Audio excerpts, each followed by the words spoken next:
Okay, so share ko sa inyo to guys, no. So ngayong araw guys, meron tayo ditong phone device guys, no. So itong phone device nito guys ay Vivo guys, no. So parang Vivo Y701 ito guys, no. Yan. So ganito guys yung likod niya.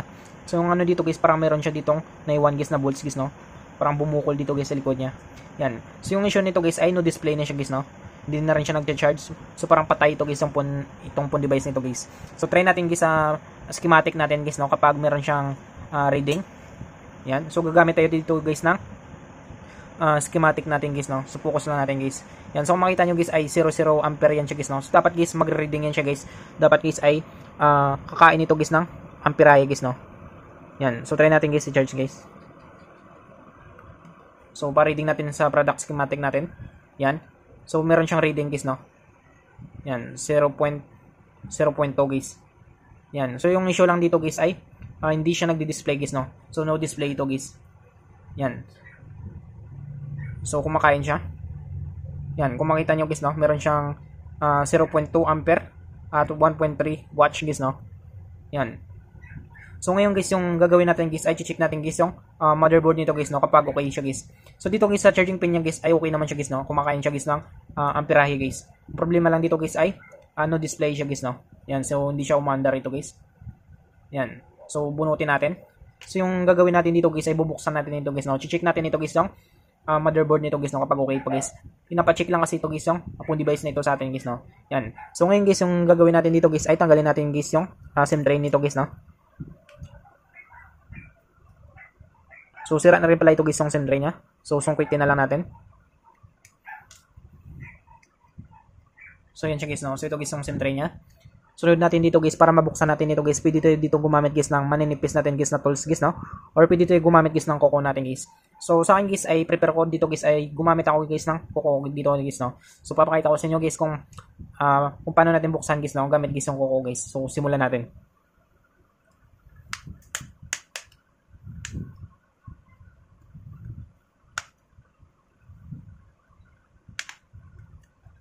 So yun siya guys, no. So nabuksan natin, so dandahan natin guys, no.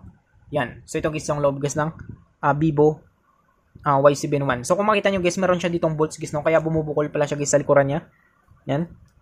So nakatip guys yung mga bolts nito. Hindi ko lang alam kung sino nagbukas nito guys, no.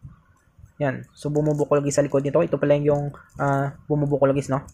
Yan. So tabi natin yan siya guys. Yan. So tinanggal na nila guys lahat guys ng mga bolts dito guys, ha. Cover guys ng motherboard guys, no. Wala siyang natira dito. Yan. So dating gagawin dito guys ay tanggalin natin dito guys yung cover guys ng motherboard guys, no. Yan. So ito guys yung loob niya guys. So tabi natin yan. Sunod natin dito guys, yung una natin gagawin guys ay tatanggalin natin dito guys yung PC connector guys ng battery niya guys, no. So yung PC connector guys ng power flex nito guys ay natanggal na guys, no. Yan. So ngayon guys, yung gagawin natin, tanggalin natin dito guys yung PC connector guys ng battery nito, or yung tinatawag natin guys na flexible printed circuit nito guys. So yan siya guys, no. So natanggal natin guys. So ngayon guys, yung gagawin natin dito guys ay check natin ito guys sa analog tester natin guys, no. Kapag merong shorted dito guys yung motherboard nito guys, no. Dito natin guys malaman guys kung bakit hindi siya nagdi-display guys, no. So kung makita nyo dito guys yung ano niya, dito guys ang tingnan niya guys ay naputol na rin guys, no. Yan. So putol na guys yung connector guys ng antenna nito guys, no. Yan. So kung makita nyo. So hindi natin makita. Yan. So ito guys yung ano niya guys, no, yung wire niya. So naputol nito. Ito. Yan. So putol na guys yung wire niya guys, hindi na umabot guys sa connector niya guys, no. So pwede naman natin ito guys i-bypass guys, no. Kapag maayos natin ito guys yung phone device nito guys. Yan. So ngayon guys ay yung gagawin natin dito guys ay gagamit tayo dito guys ng analog tester natin guys, no. Dito natin malaman guys kapag merong shorted or merong tama guys yung board nito guys, no. Yan. So dito guys sa analog tester natin guys, gagamit tayo dito guys ng times 1, 150 mA with continuity. So check natin dito guys yung positive negative dito guys, ha. Dito guys sa motherboard niya guys, no. So dito mag-set tayo times 1, 150 mA with continuity. So check natin guys sa analog tester natin. Yan, so pumapalo yan siya guys, no. Yan. So check natin.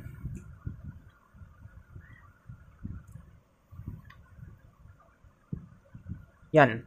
So dito guys sa kaliwa guys yung ano niya guys, no. Dito sa kaliwa guys yung positive niya guys. Yan. So ngayon guys, yung gagawin natin dito guys ay titest natin guys sa positive, negative sa negative. Yan. So dapat guys sa positive, negative sa negative guys, dapat papalo ito guys no. Kapag hindi siya papalo guys, ibig sabihin guys ay merong tama yung pundi base nito guys no. Yan. So kung makita nyo guys no, sa positive, negative sa negative. Yan. So pumapalo yan siya. So kapag balik rin natin guys, positive sa negative, negative sa positive, dapat kapag tinester natin ito guys, ay hindi siya papalo guys no. Kapag meron siyang continuity, kapag merong papalo ito, pag meron siyang palo, ibig sabihin guys ay merong tama guys yung board nito guys no. So dapat guys hindi siya papalo guys no. Dapat wala itong continuity guys. Yan. So kung makita nyo guys no, hindi siya pumapalo. Yan. So wala siyang continuity. So try natin dito guys para sure tayo. Try natin sa bus natin. So dito tayo guys sa positive, negative sa negative. Dapat guys ay tutunog ito guys no. So check natin ang log tester natin. Yan.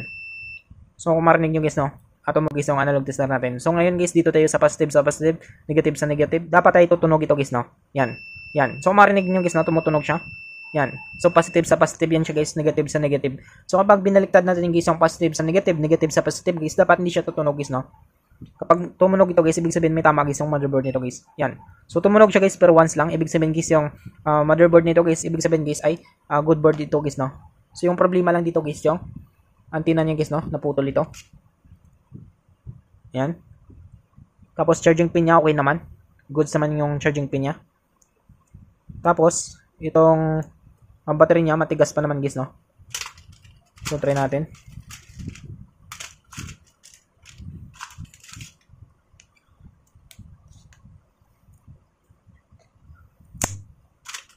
So ito guys yung battery niya. So goods pa guys yung battery niya guys no. Merong 3,360 mAh ito guys. Yan. So goods pa, matigas siya. So yung issue lang nito guys yung check natin guys yung button nito. Yan. So okay guys yung ano niya guys no, yung power flex niya naglalaro guys no. Yung issue lang nito guys yung LCD niya guys, tsaka yung cover niya dito sa likod niya guys no. Tsaka yung SIM tray niya. Tsaka yung out button dito guys sa labas. So nawala lahat guys lang out button niya guys no. Dito guys sa ano niya, sa power flex niya. So yan siya guys no. Yan. So ganun lang kadali guys no kung paano natin guys malaman kung good board pa guys ang phone device natin. So ngayon guys balik natin.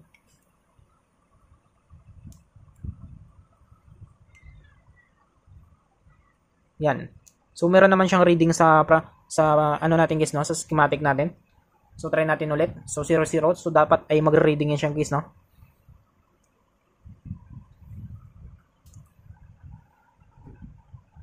Yan. So kung kumakain siya guys ng ampere guys no. Yan. So ang problema lang dito guys ay no display siya guys no. Yan. So makita nyo guys, no display siya guys.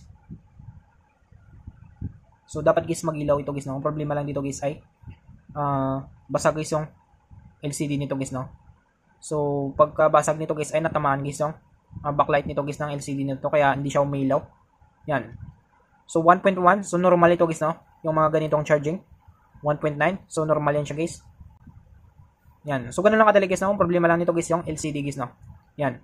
So ganun lang guys kung paano natin guys ma-check guys yung board ng phone device natin guys no. Yan. So I hope guys na makatulong sa inyo itong video tutorial natin. Sa mga bago lang sa ating channel guys no, huwag natin kalimutan guys i-click guys yung subscribe at yung notification bell button para ma-update ko kayo guys sa susunod natin guys na video tutorial. Thank you guys and God bless sa lahat.